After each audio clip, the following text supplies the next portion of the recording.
저는 30대 후반의 여자입니다. 저는 30살에 지금의 남편을 만나 결혼을 했어요. 결혼을 하고 가장 크게 달라진 점 하나가 있다면 전에는 전혀 관심도 없고 내 얘기도 아닌 것 같던 시댁 이야기에 확실히 관심이 간다는 거예요.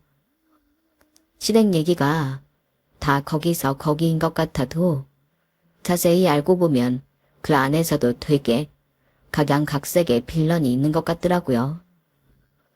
많은 사연들을 접하고 공감하면서 가장 크게 느끼는 점은 처음부터 시댁이 빌런인 걸 알고 결혼한 사람은 아마도 거의 없을 거란 점이었어요.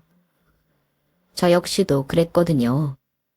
아무래도 결혼 준비할 때는 예비 신랑과 가장 많은 이야기를 나누고 부딪히는 만큼 시댁보다는 오히려 신랑이랑 더 사소한 싸움이 많았던 것 같아요. 결혼 준비하는 과정 동안 시댁 식구들을 만난 건 딱 2번이었어요. 집안에 처음으로 인사를 드리러 갔을 때랑 상간내 2번이요. 남편이랑은 연애를 오래 하고 결혼한 편도 아니고 집이 거리도 있던 터라 연애 때도 따로 별일은 없었거든요. 생각해보면 저희 같은 부부가 많았을 텐데 딱 2번만의 만남으로 쎄함을 느끼리란 건 사실 불가능에 가깝지 않나 생각이 들어요. 왜냐하면 저희 시댁 같은 경우엔 특히나 다들 인상도 좋으시고 제게 참 잘 대해주셨거든요. 남편이 좀 넉넉하게 사는 집이라 결혼할 때도 꽤 살림을 많이 보태주셨어요. 요즘은 예전과는 달라서 남자 쪽이 집을 해오기가 쉽지 않잖아요. 집값이 보통 비싸야 말이죠. 주변에 저보다 먼저 결혼한 친구들도 전부 결혼식 비용은 축의금으로 커버 가능하고 소위 스매라고 불리는 것들도 생각보다 금액적으로 그리 큰 부담은 아니라고 얘기했었어요. 다들 입을 모아 문제는 집이라고 했었죠. 처음부터 집을 사서 시작하는 건 꿈도 꾸기 힘들었고 대출을 받아 전셋집이나 잘 구하면 다행이라는 분위기였어요. 사는 곳이 지방이라면 또 모를까. 남편이나 저나 직장이 전부 서울에 있고 둘 다 서울 토박이라 서울을 떠나 생활한다는 건 상상하기가 힘들었거든요. 결과적으로 저희 서울 중심가에 있는 아파트에 거주하고 있는데 시댁의 도움이 컸어요. 시부모님께서 세를 쥐고 있던 집이 마침 저희 결혼할 즈음에 계약이 만료되어서 집 문제로 골머리를 썩고 있으니 시부모님께서 감사하게도 먼저 들어와 살라고 제안해 주셨거든요. 겉보기에도 너무 친절하고 젠틀하신 데다 요즘 같은 세상에 집까지 해주시는 시댁을 밉게 보거나 이상하게 생각할 이유는 전혀 없었어요. 야, 니네 시부모님 진짜 최고다. 요즘 그런 시부모님 없는데. 이래서 집안이 중요하다니까? 그치? 나 그래도 꽤 시댁복 있는 편인가? 보통 있는 편이 아니지. 게다가 잘해주시기까지 한다며. 보통 시댁 이미지가 뭐냐? 뭐 집 불듯 물려준 재산은 하나도 없으면서 며느리가 노예인 줄 알고 틈만 나면 이래라 저래라 간섭하고 갈구고 그게 시댁 이미지잖아. 근데 너네는 해줄 거 다 해주고 별로 터치도 안 하니까 보통 복 있는 게 아니지. 하긴 나도 먼저 잘해주시니까 괜히 더 잘해드리고 싶고 그래. 남편 부모님이기도 하고. 그러니까 이렇게 시댁에서 먼저 잘해주면 얼마나 좋아. 며느리가 알아서 잘하고 싶게 만드는 게 진정 현명한 시부모님이지. 주변에서도 다들 저에게 시댁복 하나는 최고라고 인정을 해줬어요. 그동안 살면서 제가 그렇게 운이 좋거나 복이 많다고 생각해 본 적은 없었는데 결혼하면서 평생 벌어도 갖기 힘든 자가가 사올에 떡하니 생기니 저도 사람인지라 약간 들떴던 것 같아요. 그래서 어리석게도 아무런 경계심도 없이 그저 시댁이 제 앞길에 꽃길을 뿌려주었다는 생각을 해버렸죠. 뭐 실제로 결혼하고 몇 달 동안은 그저 집안의 막내 아들 며느리라고 예쁨만 받았던 건 사실이었어요. 그래서 더욱이 완전 무게를 보이는 시댁에도 가혹할 만큼의 단점이 있다는 사실을 전혀 상상하지도 못했던 거죠. 그 단점이 모습을 드러내기 시작한 건 저희가 결혼하고 1주년이 다 되어갈 때쯤이었어요. 남편과 1주년 기념으로 여행 갈 생각이 들떠 있었는데 어머님께서 갑자기 전화가 오시더라고요. 막내야, 잘 지내지? 네, 어머님. 그럼요. 어머님도 잘 지내시죠? 다른 게 아니라 날짜를 보니까 벌써 니네가 결혼한 지 1년이 다 되어 가더라고. 정신없이 지내다 보니 시간이 이렇게나 많이 흐른지도 몰랐지 뭐니. 네, 맞아요. 저도 잠깐 잊고 있었는데 일주일 남았더라고요. 기억해 주시니 감동이에요.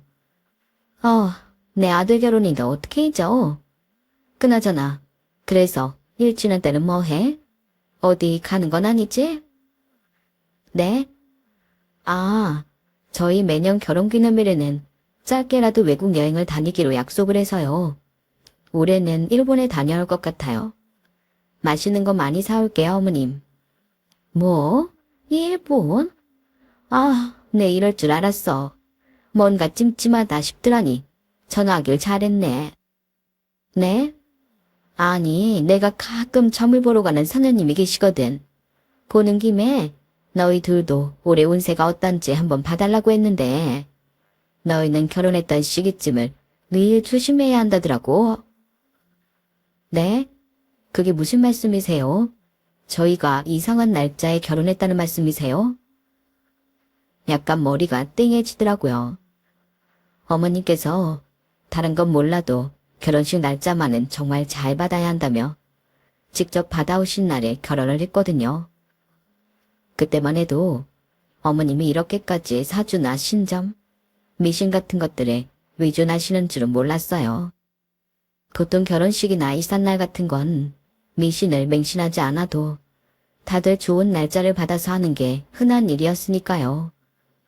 그런데 직접 받아오신 날에도 문제가 있다고 하니 어이가 없을 수밖에 없었죠.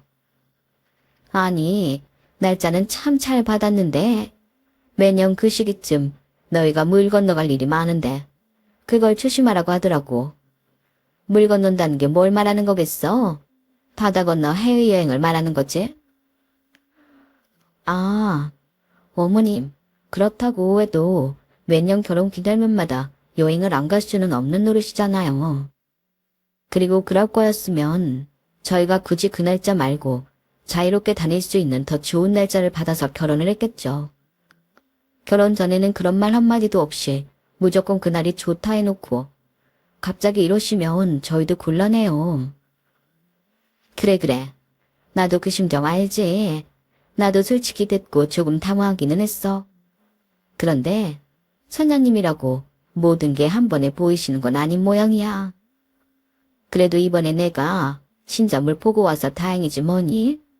괜히 아무것도 모르고 살다가 더 큰 화를 당하느니 미리 알고 있는 게 낫지 않니? 지금이라도 알려주신 게 어디야? 해외여행은 꼭 결혼기념일 아니라도 언제든 나갈 수 있잖아. 조금 아쉽긴 해도 결혼기념일에는 국내 여행을 다녀오는 게 낫지 않겠니? 네가 선일이한테 잘 좀 이야기해보렴. 상의는 해볼게요, 어머님. 전화를 끊고 나니 괜히 찜찜하더라고요. 내내 기대하고 있던 여행이라 이야기하지 말고 그냥 다녀올까 생각도 해봤었는데 그랬다가 괜히 정말로 사고라도 나면 어떡하지? 란 생각이 스치더라고요. 사주도 그렇고 점이라는 것도 그렇고 뭐든 좋은 쪽으로 풀리면 다행이지만 하지 말라는 걸 했다가 정말로 그대로 되면 후회밖에 안 남잖아요. 그래서 이번 일은 아무래도 남편과 상의가 필요할 것 같아 솔직하게 이야기를 했어요. 여보, 어머님이 최근에 용환 선녀님께 신점을 받는데 우리가 결혼기념일마다 물을 건너가면 안 된다고 했다네. 그래서 이번에 여행을 가지 말라고 하시는데 당신은 어떻게 생각해? 응?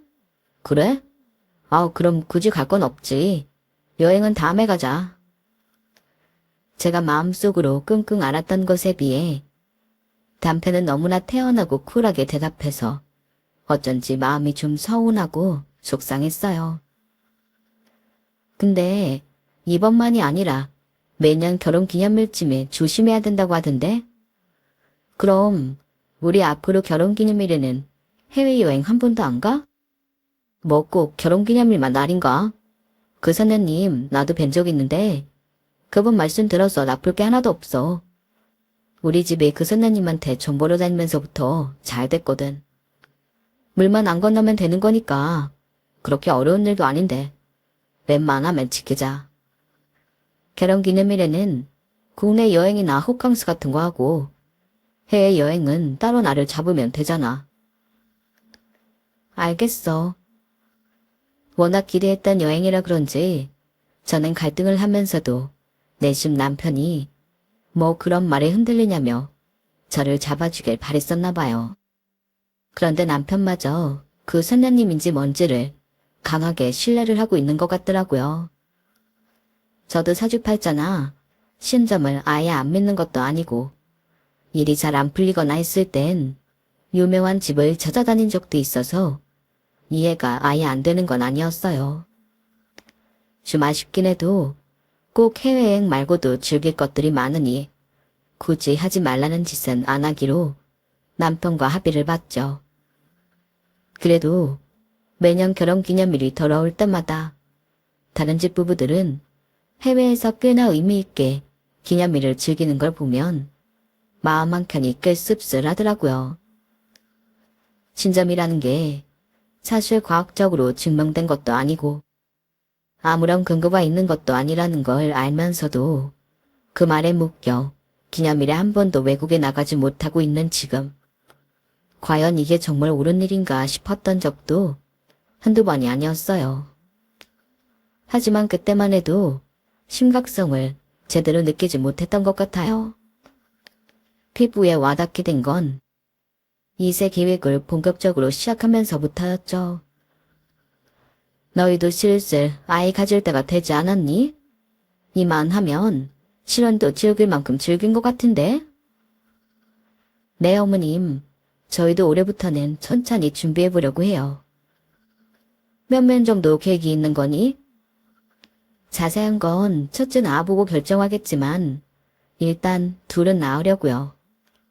저도 형제가 있고 이 사람도 형제가 있다 보니 꼭 아이에게 형제 한 명쯤은 있어야겠더라고요.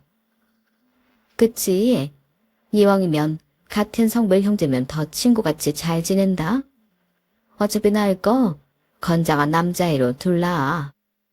우리 선일이가 3대 독자라 집안의 대를 이어야 할 의무와 책임이 있거든. 아, 네. 성별이야 제가 낳고 싶다고 낳고 싶은 대로 되는 것도 아니고 저는 딸이어도 특별히 상관은 없어요. 딸은 딸대로 예쁘고 아들은 아들대로 예쁘다던데요. 이왕 둘 낳는 거 딸 하나 아들 하나도 나쁘지는 않을 것 같아요. 하요, 뭘 모르는 소리 하네. 내가 딸 둘 아들 하나 낳아봤잖니. 요즘 엄마들은 무슨 딸을 더 선호한다. 딸들이 효도한다 그러는데 그거 다 아들 있는 엄마들 부러워서 하는 소리야. 몰랐지? 딸들은 열심히 키워놔봤자 나중에 결혼하면 시댁한테 더 효도한다니까. 아들을 낳아야 평생 엄마 편을 들어주고 듬직해. 힘써야 되는 일 생기면 알아서 척척해지고. 딸들이야 뭐 그게 도움이 되나. 솔직히 말하면 나도 그랬거든. 우리 부모님한테는 철없이 틱틱대고 어리광만 부렸는데 시댁 가서는 아주 죽었다 생각하고 시키는 거 다 하고 시부모니 원하시는 대로 수발 다 들어드리고. 요즘이야 세상이 많이 바뀌어서 너랑 나는 안 그런다지만 그래도 아들만한 자식이 없어. 너도 낳아보면 무슨 말인지 알 거다. 일단은 첫째를 아들로 낳아봐. 그럼 둘째도 바로 아들 생각이 날 거니까. 저도 이왕이면 어머님이 원하시는 대로 그렇게 바로 아들이 나오면 좋겠지만 가능할지는 잘 모르겠네요. 가능하지. 다 방법이 있어. 안 그래도 내가 선생님한테 날짜를 받아놨거든. 올해 초에 좀 열심히 노력을 해서 올해 겨울에서 내년 봄 안에는 딱 임신을 해야 된대. 그래야 건강하고 총명한 데다 효도하는 아들이 나온단다. 아직 해 바뀐 지 얼마 안 지났으니까 할 수 있겠지? 뭐 일단은 노력해 볼게요. 얼떨결에 알겠다고는 했지만 묘하게 마음이 불쾌하더라고요. 살면서 결혼식 날짜나 이삿날을 받아오는 사람은 많이 봤어도 출산일까지 무당에게 받아오는 경우는 듣도 보도 못했거든요. 뭐? 출산 시기를 정해줬다고? 그러니까 부담스러워 죽겠어. 임신이라는 게 그렇게 하고 싶다고 바로 되는 것도 아니고 남편이랑 나는 그렇게 공격적으로 시도해보려고 한 것도 아니었거든. 올해 초부터 그냥 천천히 시도해보려고 한 건데 어머님 말대로라면 이제부터 공격적으로 준비해야 그 시기에 아기 나을 텐데 걱정이야. 그냥 천천히 준비해. 뭐 꼭 그때 나아야 하나? 그래도 내가 시댁에 받은 게 좀 있어서 그런가. 눈치가 보이긴 하네. 아, 하긴 그런 게 좀 있긴 하겠다. 뭐 그래. 어차피 나올 거 그렇게 원하시는데 시계 한번 맞춰봐. 건강하고 똑똑한 애 낳는다는데 맞춰서 나쁠 거 없지. 니네 시댁도 그 사장님인가 때문에 형편 핀 거라며. 미쳐야 본전이지. 아무래도 그렇겠지? 지금 생각해보면 아무리 그런 게 미신이라 한들 저도 그렇고 제 주변도 그렇고 무덕말 들어서 나쁠 거 없다는 생각이 은연중에 깔려 있었던 것 같아요.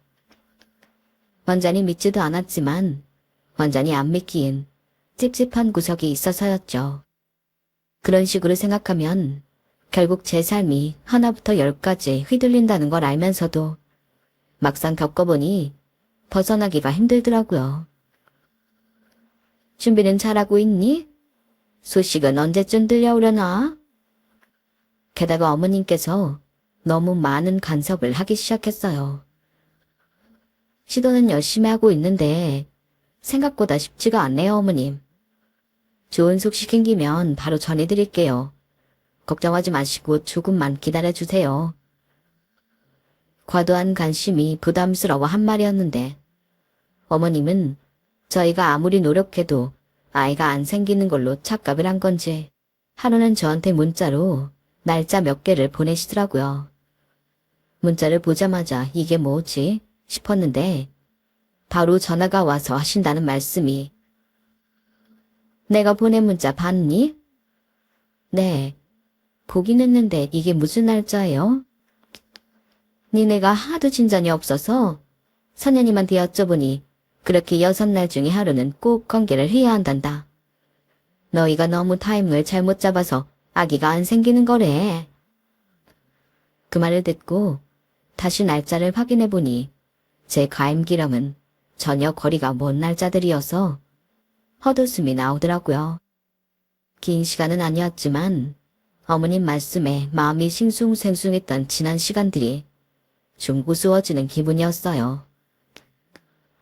어머님, 무당이 무슨 산부인과 의사도 아니고 관계일까지 받아오세요. 그렇게 걱정이 되시면 제가 그냥 병원 가서 관리 받을게요.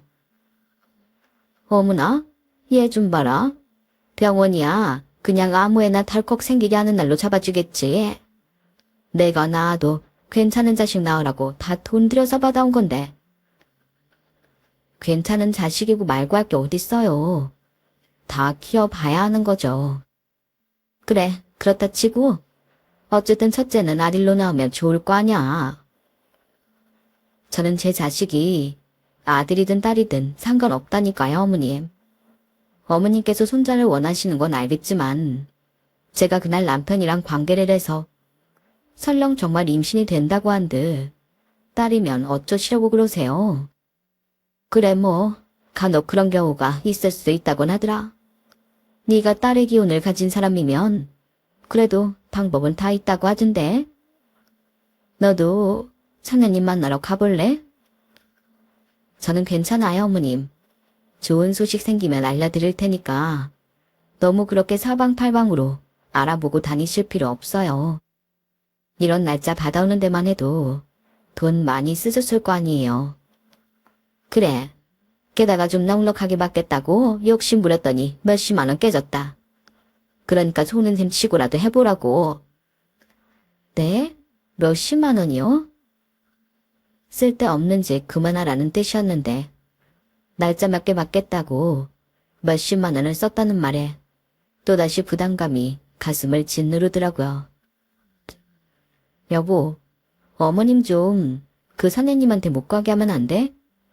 임신이 당장 급한 것도 아닌데 어머님 말씀 듣다 보면 빨리 임신해서 그때 안 나왔다간 정말 큰일이라도 날 것 같아. 그럴 일은 없겠지만 정해준 날짜에 안 가지면 천하의 사고뭉치 불효자라도 나을 것 같이 말씀을 하신다니까. 이제 어머니 목소리만 들어도 체할 것 같아. 엄마도 걱정이 되니까 그러시는 거겠지. 일단 시도는 해보자. 어차피 확률은 반반인데 괜히 서서 스트레스 받을 건 없잖아. 엄마 말대로 그때 해서 아이가 생기면 그건 그거 나름대로 좋을 거고. 남편에게 하소연을 해도 별로 소용이 없었어요. 엄마 말 들어서 나쁠 건 없다고 하는데 제가 거기서 무슨 말을 더 할 수 있겠어요. 게다가 남편이 중간 역할을 못 해주는 부분이 시어머니와 저의 직접적인 갈등이라기보다는 저희 부부를 위해 어머님께서 계속 돈을 무당에게 갖다 바치고 대신 점을 봐주는 일이라 그런지 남편 입장도 이해가 아예 안 되는 건 아니었어요. 다만 저는 인생의 중요한 결정들을 무당 말만 듣고 결정하고 싶지는 않았는데 제가 점을 보지 않아도 어머님께서 보고 와서 이런저런 말들을 얹으니 휘둘르고 싶지 않아도 휘둘리게 되더라고요. 남편 역시 마찬가지인 모양이었어요. 듣지 않았으면 몰라도 이미 들어버린 후에는 자꾸만 신경이 쓰이더라고요. 게다가 남편은 어머님이 그 선녀님을 찾은 이후로 집안이 잘 됐다고 믿고 있는 것 같아서 저보다 더 했던 것 같아요. 결론적으로 저희는 어머님께서 받아온 모든 날 관계를 했어요. 일정이 안 돼도 무리해서라도 했죠. 그렇게 마지막 날까지 숙제하듯 일을 치르고 나서 얼마 안 있다가는 정말로 임신이 됐더라고요. 분명 6날 모두 가임교환은 거리가 멀었는데 테스트기에 선명하게 뜬 2줄을 보니 모든 게 거짓말처럼 느껴지더라고요. 여보, 나 임신했어. 정말이야? 세상에, 거봐. 믿져야 본전이랬잖아. 이 집안의 유일한 아들인 남편의 아이를 임신한 건 축복이나 다름없었어요. 시부모님은 온갖 몸에 좋은 보약과 음식들을 지어다 집으로 보내주시며 기쁨을 감추지 않으시더라고요. 봐봐, 선생님께서는 안 될 것 같은 일들도 다 내다보시고 이야기해 주신다니까. 그래도 너희들이 말 안 들을 것 같아서 내가 영 걱정이 많았는데 다행이네. 이제야 발 뻗고 잘 수 있겠어. 네. 저도 아이가 생겨서 기쁘긴 했지만 너무 뿌듯해하시는 어머님을 보니 한편으론 걱정이 되더라고요.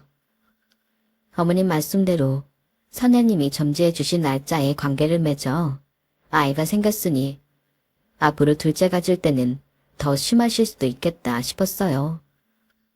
그래도 그거야 나중 일이니 당시엔 가볍게 생각하고 넘겼어요.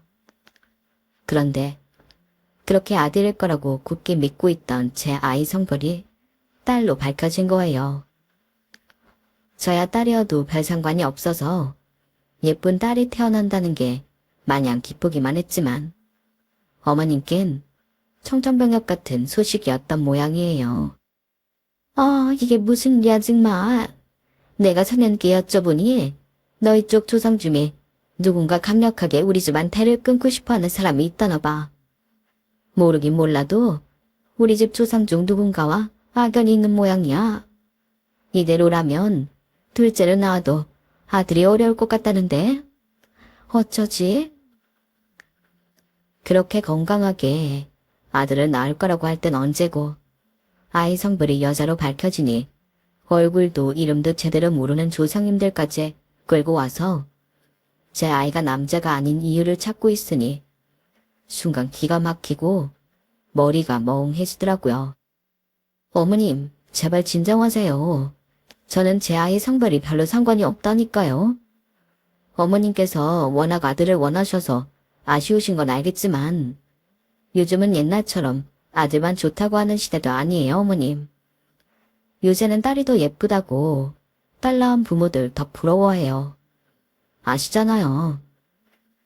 그래도 집안의 대를 이어야 할 거 아니니? 내가 괜히 너네 결혼할 때 그렇게 집도 해주고 한 줄 알아? 너네는 꼭 아들을 낳아야 한다니까? 안동 김씨의 명맥을 이어야지. 그래도 이 집안이 전통적인 양반집인데 대가 끊기면 곤란하다고. 양반 어쩌고 하며 고리타분한 소리까지 하시니 더는 말이 안 통한다는 생각이 들었어요. 그래서 앞에서만 알겠다고 하고 말았죠. 그날 제가 싫어하는 티를 좀 많이 내서인지 어머님은 그 뒤로 딱히 개인적인 연락은 안 하셨어요. 제 아이가 딸인 걸 알게 된 이후로 급격히 관심이 끊어지신 것 같기도 했어요. 그게 참 야속하면서도 내심 서운하더라고요. 대체 요즘 같은 시대에 대를 잇는 게 무슨 의미며 당신도 누군가의 딸이었으면서 이렇게까지 대놓고 차별을 해야 하나 싶더라고요. 그래도 옛날 분은 옛날 분이니 어쩔 수 없다고 생각했어요. 그러던 어느 날이었어요. 제가 임신을 하고 나서 남편의 힘이 많이 드는 침구류, 빨래 등의 집안일들은 도맡아서 해주고 있었는데 하루는 그날따라 컨디션도 너무 괜찮고 몸도 좀 움직이고 싶은 기분이 들어 간만에 이불 빨래를 해야겠다 싶더라고요. 그렇게 벗겨낸 베갯잎에서 이상한 종이가 툭 떨어져서 보니 요상한 문양의 부적이더라고요. 그걸 보자 느낌이 확 왔어요. 설명할 순 없지만 뭔가 수치스럽고 화가 나서 당장 남편에게 전화를 걸어 따졌어요. 여보, 대체 이 부적 뭐야? 설마 어머님이 주셨어? 봤어? 엄마가 하도 당신 몰래 붙여놓으라고 난리를 치셔서. 대체 이게 뭔데? 무슨 부적인데? 뱃속의 딸을 아들로 바꾸는 부적이래. 뭐라고? 전 정말로 시어머니 머리가 어떻게 되신 줄 알았어요. 아무리 무당을 맹신해도 그렇지 도대체 현대의학으로도 할 수 없는 걸 이딴 종이 쪼가리 하나로 하겠다는 건지 호의가 없더라고요. 알아, 당신 마음 아는데 그냥 엄마도 너무 간절하시니 그러신 거겠지. 그 부적이 보통 영험한 부적이 아니라서 가격도 엄청나대. 엄마가 큰맘 먹고 받아온 부적이라는데 안 써볼 수도 없잖아. 어차피 당신도 딸이건 아들이건 상관없다며. 상관없는데 그렇다고 나랑 상의도 없이 이래도 되는 거야? 이게 이상한 부적이면 어쩌려고. 뭐? 우리 엄마가 지금 당신한테 못할 짓을 하기라도 했다는 거야? 그게 아니라 그 무당이 이상한 사람이면 어쩌라고 그래. 이게 정말로 딸을 아들로 바꿔주는 부적일 가능성이 대체 몇 프로나 되겠어. 거의 0%일 텐데 그럼 나로선 이 부적의 진짜 용도를 의심할 수밖에 없지. 아무리 화가 나도 좀 그렇다. 다 우리 위해서 하신 일인데. 이게 어떻게 우리를 위해서 하신 일이야? 우리가 아들을 원한 적이 없는데. 일단 진정 좀 해. 우리 잘못되라고 하신 일은 아니잖아. 우리 엄마가 한 번이라도 당신 시집살이 시키고 며느리라고 하대하거나 해코지한 적 있어? 시댁이라고 시어머니라고 마냥 경계하지만 말고 마음을 좀 열어봐.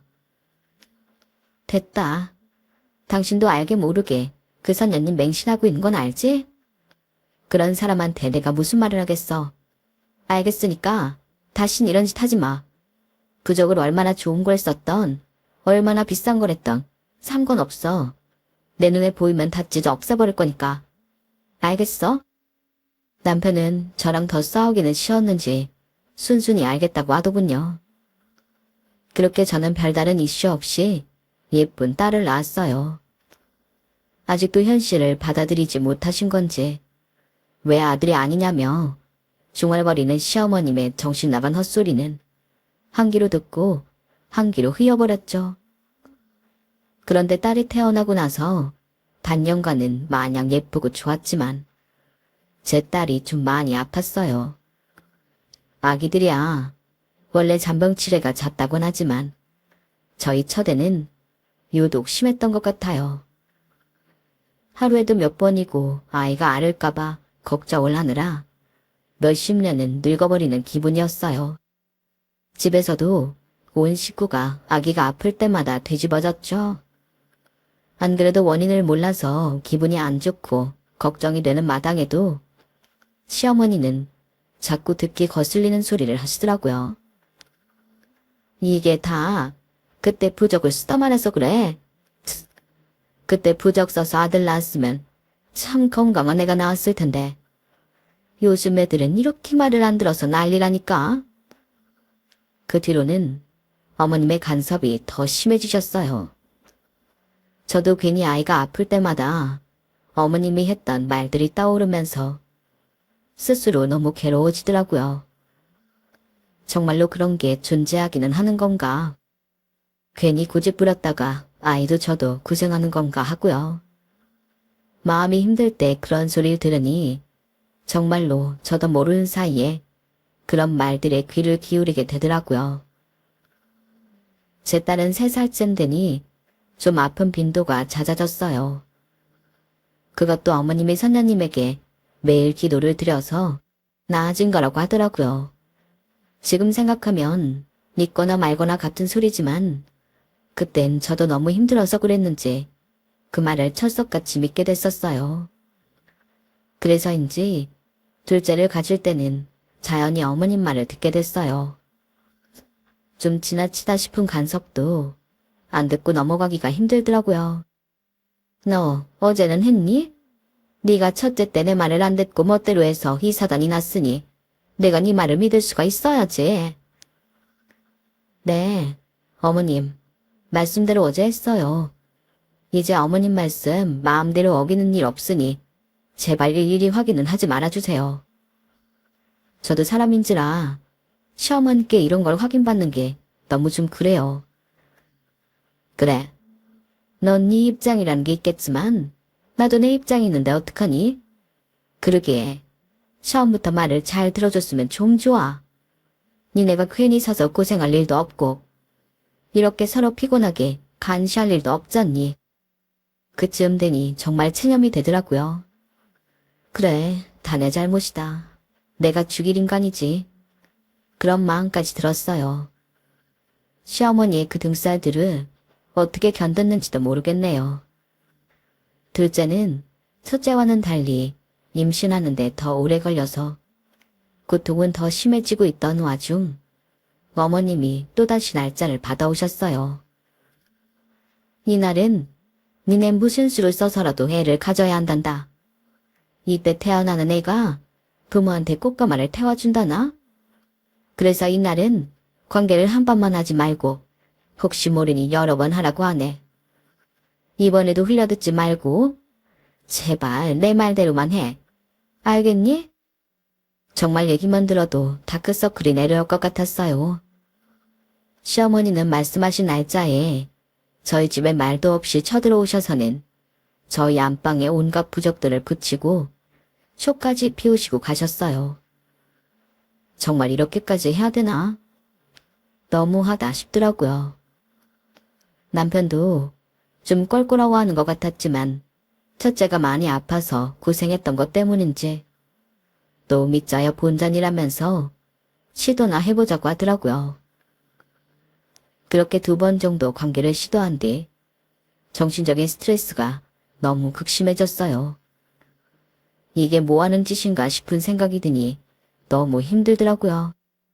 그래서 결국은 저도 그 선녀님인지 뭔지를 직접 찾아가게 됐죠.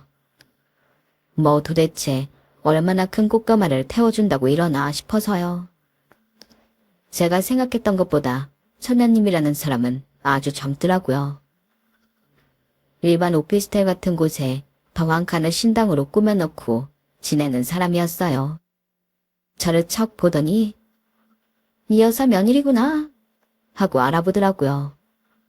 뭐 그거야 제 사진을 봤을 수도 있고 하니 신기하진 않았다만 신당 분위기 때문인지 기분이 이상하긴 하더라고요. 아이가 생겼네? 그렇게 힘들어하더니. 네? 아이가 생겼다고요? 그래, 효과가 있었네. 아직은 테스트기를 해도 결과가 안 나올 시기라 반은 믿고 반은 흘려들었지만 그냥 그 신기한 분위기에 압도됐어요. 그래서 홀린 듯이 궁금했던 걸 물어봤죠. 그런데요, 제 아기가 정말로 부모를 꽃감아 태워주는 아기인가요? 시어머님이 하도 거기에 집착을 하셔서 너무 힘들었거든요. 꽃가마를 태워주긴 하는데 그게 부모가 아닐 텐데? 조부모를 태워줄 거야. 그쪽 시어머니. 뭐라고요? 정말 기가 막히더라고요. 그 난리 법석을 떤 게 그래도 저희를 위해서였다고 생각해서 그럭저럭 넘어갔던 건데 본인이 덕을 볼 걸 생각해서 그 난리를 쳤다고 생각하니 다시금 분노가 차오르는 것 같았어요. 제 반응을 유심히 보던 선녀님이 한마디 하시더라고요. 많이 힘들었구나, 시엄마 유난 때문에. 네, 그래, 내가 봐도 과하긴 했어. 근데 좀만 기다려봐. 네? 네 새끼가 시엄마 꽃가마 태워주는 날 그쪽도 해방될 거니까. 그래요? 아직 테스트기에도 뜨지 않은 작은 생명체가 어머님을 꽃가마 태워주려면 도대체 얼마나 기다려야 하는 걸까 싶긴 했지만 그래도 그 말이 묘하게 위안은 되더라고요. 고통에도 끝이 있다고 생각하니 더 그랬나 봐요. 이래서 사람들이 신점을 보러 다니나 싶더라고요. 그렇게 또 시간이 얼마나 흘렀는지 모르겠어요.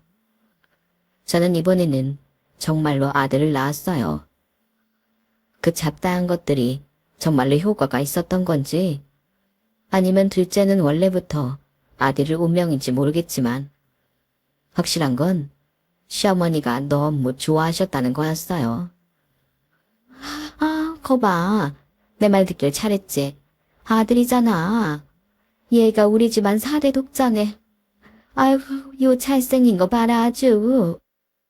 첫째부터 둘째까지 아이들을 갖는 동안 너무 시달려서인지 유아는 이제부터 시작임에도 불구하고 드디어 다 끝났다는 생각부터 들더라고요.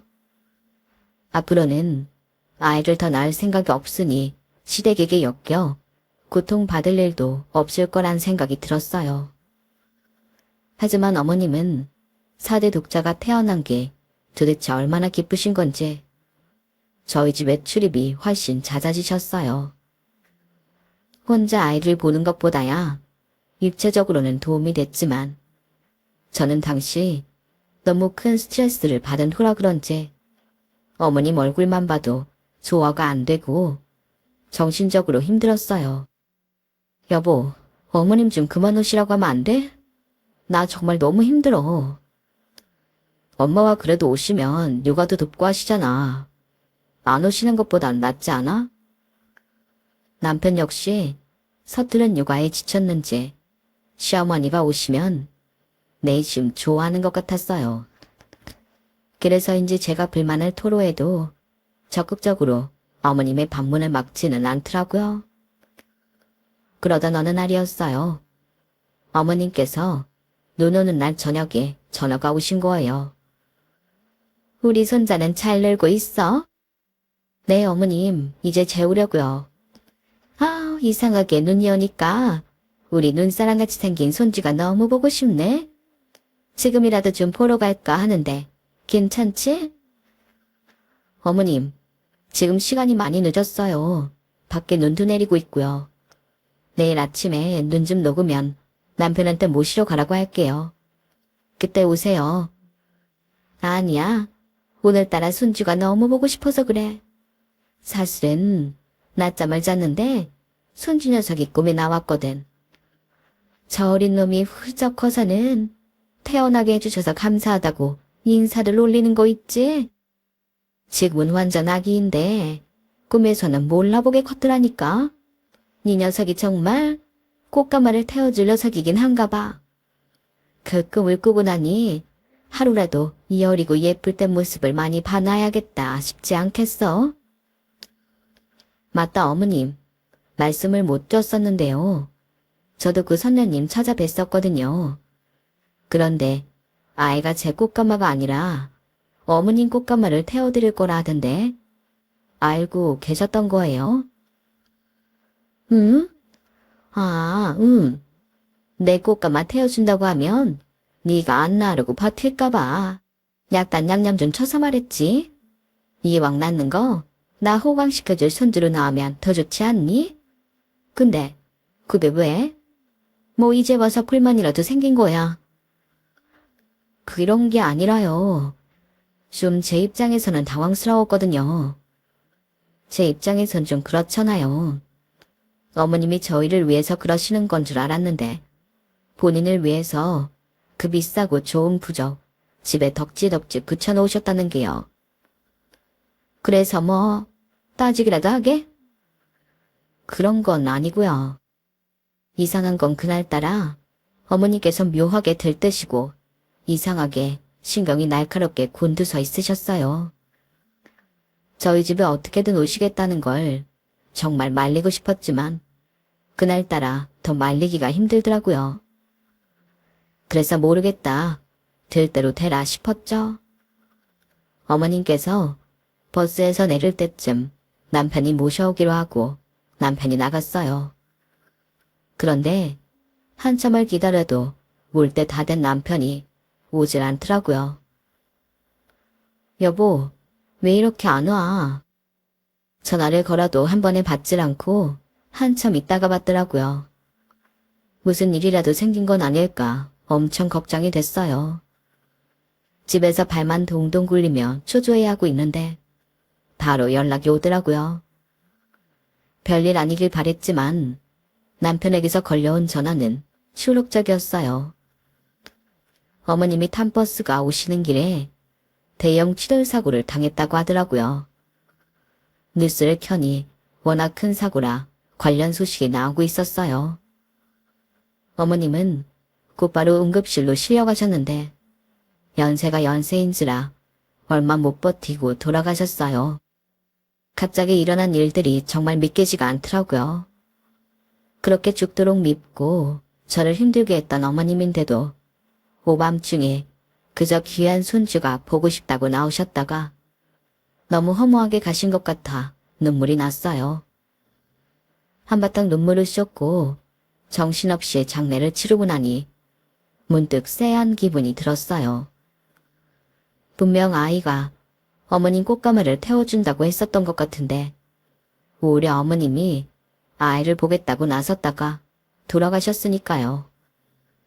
게다가 어머님이 나오시기 전에 하신 말씀도 마음에 걸렸어요. 아이가 감사했다고 인사했다던 꿈말이에요. 문득 무서운 기분이 들어 저는 선녀님을 다시 한번 찾아갔어요. 어머님이 살아계실 땐 믿지 않다가 갑자기 선녀님을 찾는 것도 우습긴 했지만 어쩔 수 없더라고요. 선녀님은 저를 보자마자 제가 왜 왔는지 알아보시더라고요. 결국 갔구나, 이 여사. 아니 선녀님, 어머니께서 왜 돌아가신 거예요? 아이가 꽃가마를 태워준다고 하셨잖아요. 꽃가마가 보인 건 맞는데 내가 했던 말을 다 기억하나 모르겠네. 내가 그랬지? 그쪽 아들이 효자라고. 네? 아들이 엄마한테 안 좋은 영향 미치는 것들은 다 없애주는 기운이 있어. 임신했을 때 이 여사한테 많이 시달렸나 봐. 아들이 태어나자마자 이 여사 꽃가마 태워서 영영 보내버렸네. 꽃가마가 좋은 의미도 있지만 안 좋은 의미로는 상여도 되거든. 아들이 너무 효자라 조부모 꽃가마 태워줄 팔자였는데 엄마한테 먼저 효도한다고 이렇게 돼버린 모양이야. 그래서 내가 조금만 기다려보라 했잖아. 그 말을 듣고 나니 너무 무섭고 소름이 돋더라고요. 게다가 사준이 신점이니 그토록 맹신하시던 어머님께서 오히려 그 믿음으로 인해 세상을 떠나시게 됐다는 게 너무 믿기지가 않을 만큼 놀라웠어요. 물론 저도 이 모든 게 미신이고 아무런 근거도 없다는 건 알지만 그래도 놀라운 건 놀라운 거더라고요.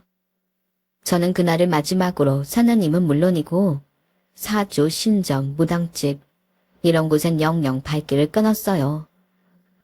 적당히 믿는 건 좋지만 더 이상은 이런 것에 제 인생을 휘둘리고 싶지 않았거든요. 그러고 나니 정신이 좀 멀쩡하게 건강하게 돌아온 것 같은 기분이 들어요. 한동안은 아들도 괜히 무섭게 느껴졌지만 그런 생각들로부터 벗어나고 나니 한없이 사랑스럽고 밝고 건강하게만 보이네요. 지금은 남편과 예쁜 두 아이들과 함께 아주 건강하고 행복한 삶을 살고 있어요. 어머님께서 그렇게 돌아가시게 된 건 안타깝지만 어머님이 제 삶에 미치던 영향이 사라지니 불안함도 없고 이제야 좀 주체적으로 사는 느낌이 드네요. 그래도 어떤 날은 문득 어머님이 보고 싶기도 합니다. 여러분께서도 너무 시댁이나 미신 등 외부적인 요인에 시달리거나 흔들리는 일 없이 정신적으로 맑고 건강한 삶을 사셨으면 해요. 결국 그 영험하다던 신점이라는 것도 좋을 대로 상황에 맞춰 해석하기 나름이라는 걸 어머님 일을 통해 깨우치게 되었으니까요. 제 사연을 들어주셔서 감사해요. 건강하시고 행복하세요. 여러분, 사연 댓글에 응원과 현명한 조언 부탁드려요. 좋아요와 구독은 저에게 큰 힘이 됩니다. 오늘도 좋은 일 가득하세요.